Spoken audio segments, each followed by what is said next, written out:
1500 سال پہلے پیغمبر رحمت صلی اللہ تعالی علیہ وسلم ایک انقلاب آفرین شخصیت کی حیثیت سے زمین پر جلوہ گر ہوئے، اور آج ان کے انقلاب کے اثرات 1500 سال کے گزر جانے کے باوجود بھی ہماری ماتھی کی نگاہوں سے ہم دیکھتے ہوئے محسوس کر رہے ہیں۔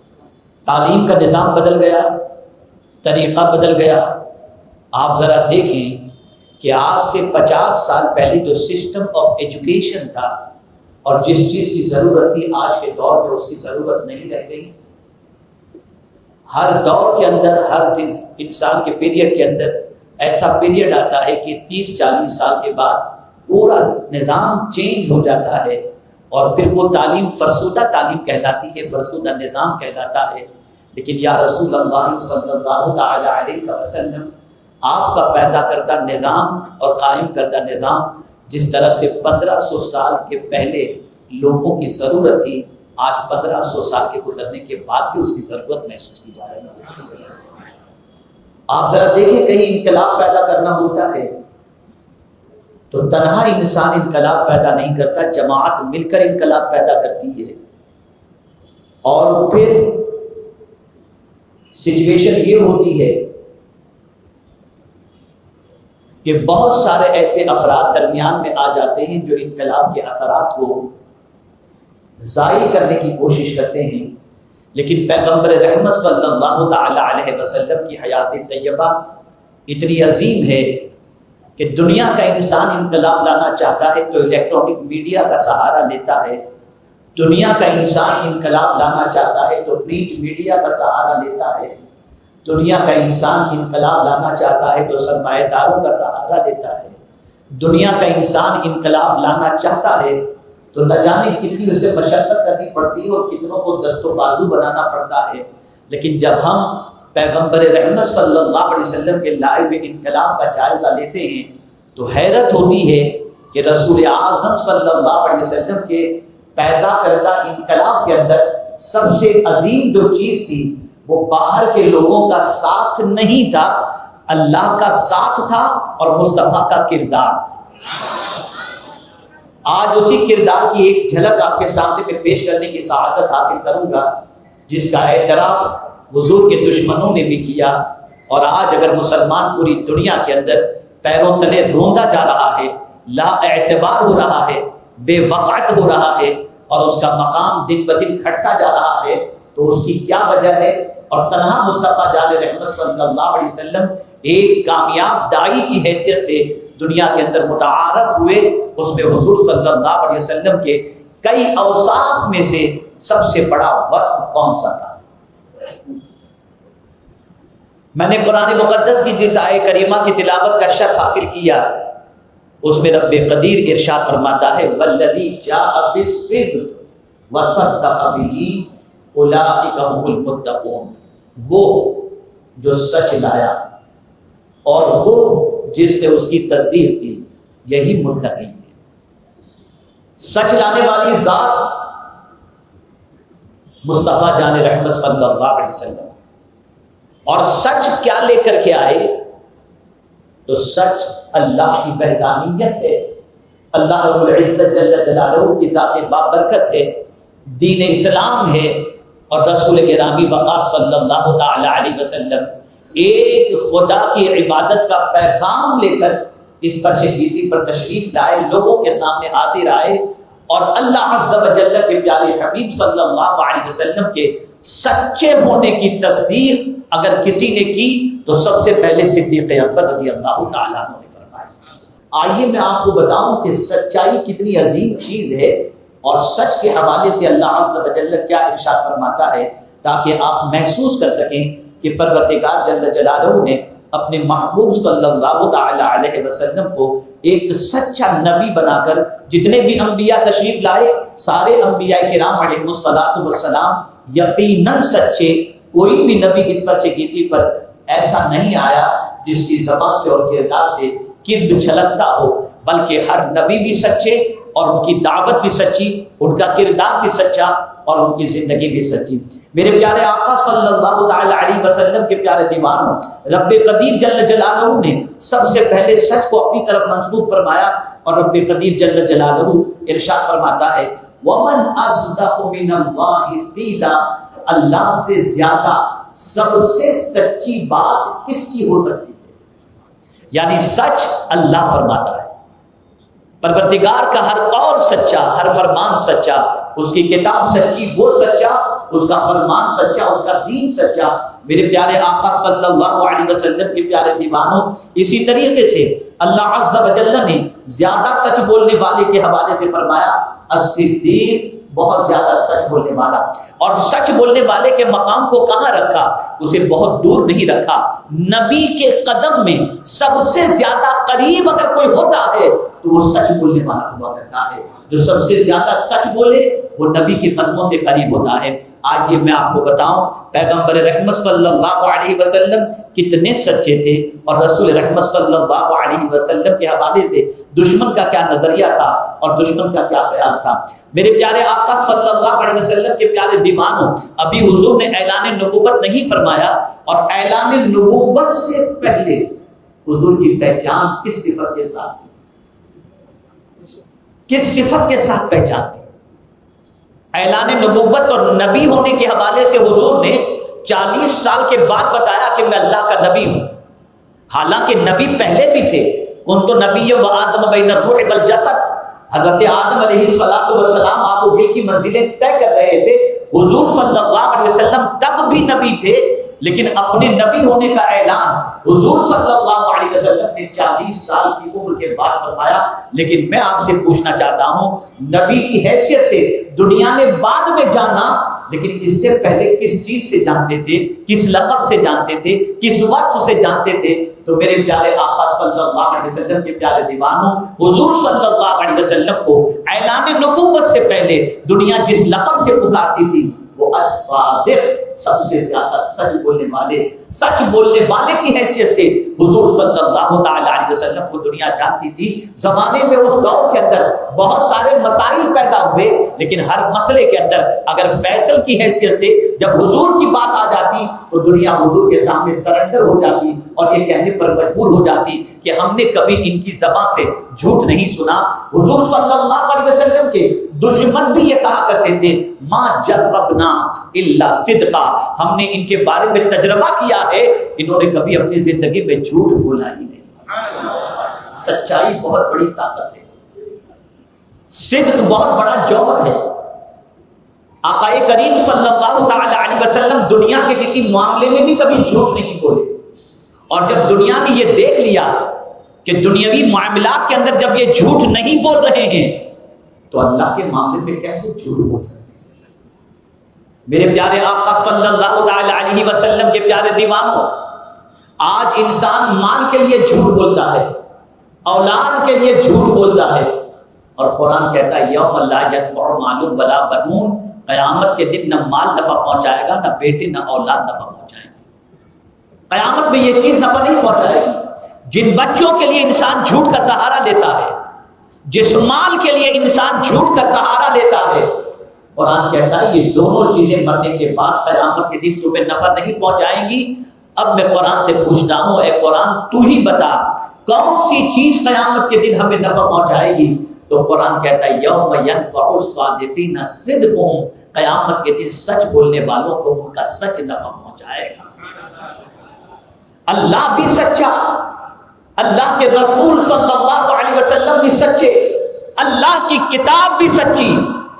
اور یہ بات میں آپ کو بتا دوں کہ دنیا میں یہ عظیم انقلاب جو حضور صلی اللہ علیہ وسلم نے پیدا فرمایا، اس میں سرکار کے اس وصف کا سب سے بڑا دخل رہا۔ آپ دیکھیں میرے پیارے آقا صلی اللہ تعالی علیہ وسلم کے پیارے دیوانوں، رسول گرامی وقار صلی اللہ تعالی علیہ وسلم کو جب حضور صلی اللہ علیہ وسلم نے ابو جہل کو اسلام کی دعوت دی، اور اس سے جب رسول اعظم صلی اللہ علیہ وسلم نے فرمایا قولوا لا الہ الا اللہ تفلحوا، کتنا فرق ہے نبی کے پیغام میں اور آج کے پولیٹیشین کے پیغام میں۔ آج کا پولیٹیشین جب ووٹ لینے کے لیے نکلتا ہے تو کہتا ہے مجھے کامیاب کرو، یہی تو کہتا ہے مجھے کامیاب کرو، لیکن مصطفیٰ پیارے کہتے ہیں تم کلمہ پڑھو تم کامیاب ہو جاؤ۔ سرکار انسانوں کو کامیاب بنانے کے لیے آئے تھے، سرکار انسانوں کو کامیابی کی دہلیز پر پہنچانے کے لیے آئے تھے، سرکار کامیابی کا مزدہ جاں فضا عطا کرنے کے لیے آئے تھے۔ اسی لیے مؤذن بھی دن میں 5 مرتبہ مینارے سے یہ کہتا ہے حی علی الفلاح، آؤ کامیابی کی طرف۔ میرے پیارے آقا صلی اللہ تعالی علیہ وسلم کے پیارے دیوانوں، آپ اندازہ لگائیں رسول اعظم صلی اللہ علیہ وسلم نے ابو جہل کو جب دعوت دی، کون ابو جہل؟ جو حضور صلی اللہ علیہ وسلم کا سب سے بڑا دشمن، سب سے بڑا دشمن ابو جہل۔ آپ سوچئے جو دشمنوں کا سردار ہے، جب اسے حضور صلی اللہ علیہ وسلم نے اسلام کی دعوت دی تو یہ دشمن اسلام کیا کہتا ہے؟ کہتا ہے انا لا نکذبک ولکن نکذب ما جئت بہ۔ ہم حضور صلی اللہ علیہ وسلم آپ کو نہیں جھٹلاتے کہ آپ جھوٹے ہیں، نہیں، قربان جائیے۔ وہ کہتا ہے کہ آپ جھوٹے ہیں، ہم یہ نہیں کہتے، ہم تو آپ جو دعوت پیش کر رہے ہیں اس کو جھٹلاتے ہیں۔ مطلب کیا؟ مطلب سب سے بڑا یہ ہے کہ دشمن بھی حضور کو سچا ماننے کے لیے تیار ہے، دشمن بھی حضور کے سچے ہونے کی گواہی دیتا ہے۔ اس سے پتہ چلا کہ اگر زمینوں میں اور زمینوں میں انقلاب پیدا کرنا ہے تو سب سے پہلے اپنا انٹروڈکشن، اپنا تعارف اور اپنی پہچان سچے ہونے کی بناؤ۔ جب تم سچے ثابت ہو جاؤ گے تو اللہ عز و جل تمہاری باتوں کو بھی سچ کر دکھائے گا۔ میرے پیارے آقا صلی اللہ علیہ وسلم کے پیارے دیوانوں، اسی طریقے سے آپ دیکھیں کہ جب ابو جہل نے یہ کہا تو قرآن نے واضح لفظوں میں کہا فَإِنَّهُ لَا يُكَذِّبُونَكَ وَلَكِنَّ الظَّالِمِينَ بِآيَاتِ اللَّهِ يَجْحَدُونَ۔ قرآن نے اس چیز کی گواہی دی کہ میرے محبوب وہ آپ کی تکذیب نہیں کرتے، یعنی حضور پروردگار فرما رہے میرے محبوب وہ آپ کی تکذیب نہیں کرتے، آپ کو جھوٹا نہیں کہتے، وَلَكِنَّ الظَّالِمِينَ بِآيَاتِ اللَّهِ يَجْحَدُونَ، لیکن یہ ظالم لوگ اللہ کی آیتوں کا انکار کرتے ہیں۔ پتہ چلا 1000 دشمن کے دل میں حضور کی دشمنی ہونے کے باوجود بھی کوئی آج تک حضور کو جھوٹا کہہ نہیں سکا، جھوٹا نہیں کہہ سکا۔ میرے پیارے آقا صلی اللہ علیہ وسلم کے پیارے دیوانوں، آؤ میدان بدر کے حوالے سے بتاؤں۔ میدان بدر اسلام کا پہلا معرکہ ہے۔ 313 صحابہ کے مقابلے میں 1200 کا لشکر جرار، پہلی جنگ۔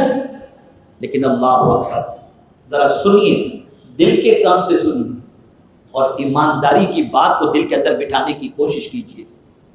آپ جانتے ہیں دشمن رسول، 2 دشمن رسول، ایک ابو جہل اور ایک ابن شریح، اخنس ابن شریح، میدان بدر کے اندر یہ دشمن اسلام کی حیثیت سے تھے، اکیلے دونوں بیٹھے تھے،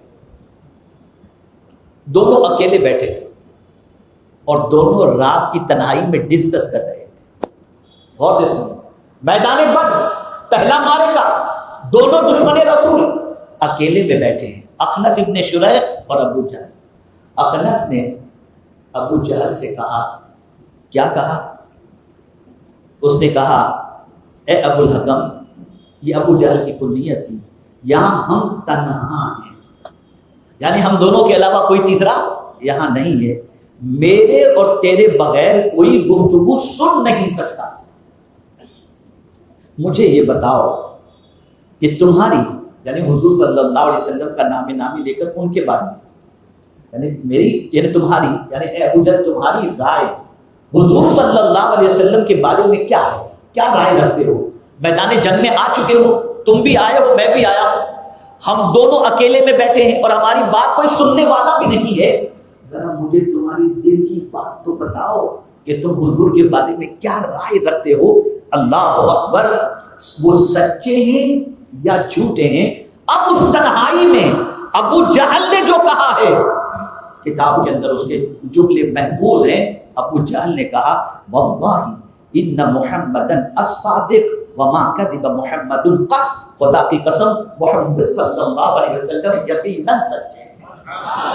یقیناً سچے ہیں، اور آج تک محمد صلی اللہ علیہ وسلم نے کبھی جھوٹ نہیں بولا۔ یہ کون کہہ رہا ہے؟ یہ مصطفیٰ کا جانی دشمن کہہ رہا ہے، یہ حضور کا دشمن کہہ رہا ہے۔ یہ سرکار کی عظیم صفت الصادق، جس نے زمانے میں انقلاب پیدا کیا، جس کی وجہ سے انسانوں کے دلوں کے اندر حضور کی عظمت بیٹھی۔ اے رسول اعظم صلی اللہ تعالی علیہ وسلم کے دیوانوں، عام طور پر انسان یہ تصور کرتا ہے کہ سچ صرف بولنے کا نام ہے، کہ سچ بولو۔ نہیں، سچا کسے کہتے ہیں؟ کیا صرف سچ بولنے والے کو سچا کہا ہے؟ سچا اسے کہتے ہیں جو سچ بولے بھی اور جس کا کردار بھی سچے ہونے کی گواہی دے، دونوں چیزیں۔ اب آپ یہ سنیے، آپ جب اخنس نے ابو جہل سے پوچھا اور ابو جہل نے کہا کہ میں اللہ کی قسم کھا کر کے کہتا ہوں کہ محمد سچے ہیں، اور انہوں نے کبھی جھوٹ نہیں کہا، تو اب اخنس نے پوچھا اے ابو جہل، پھر محمد صلی اللہ علیہ وسلم پر ایمان کیوں نہیں لاتا؟ ایمان نہ لانے کی وجہ کیا ہے؟ تو ابو جہل نے اس کی حقیقت واضح کرتے ہوئے فرمایا، یعنی جب عزت و منصب کے سارے مناصب، لباس، سبایا، حجاب، ندوہ، سب پہلے ہی بنو قصی کے پاس ہیں، اگر نبوت بھی ہم ان کے لیے مخصوص کر دیں تو عزت و شرف کے مناصب میں ہمارے لیے کیا رہ جائے گا؟ یعنی پہلے ہی سے بہت سارے عہدے حضور کے خاندان اور قبیلے کے اندر ہیں، اب یہ نبوت بھی حضور کے خاندان میں چلی گئی تو پھر ہمارا کیا ہوگا؟ پتا چلا حضور صلی اللہ علیہ وسلم سے دشمنی کی وجہ ایک یہ تھی کہ سرکار صلی اللہ علیہ وسلم کو اللہ نے نبوت کا تاج عطا فرمایا تھا، اور ابو جہل کے یہاں کوئی یہ تاج کا حقدار تھا ہی نہیں۔ میرے پیارے آقا صلی اللہ علیہ وسلم کے پیارے دیوانوں، یاد رکھیں اور اچھی طریقے سے یاد رکھیں، رسول اعظم صلی اللہ علیہ وسلم صرف قول کے سچے نہیں تھے، بلکہ آپ کی زندگی سچائی پر گواہی دینے والی تھی، آپ کا کردار سچائی پر گواہی دینے والا تھا۔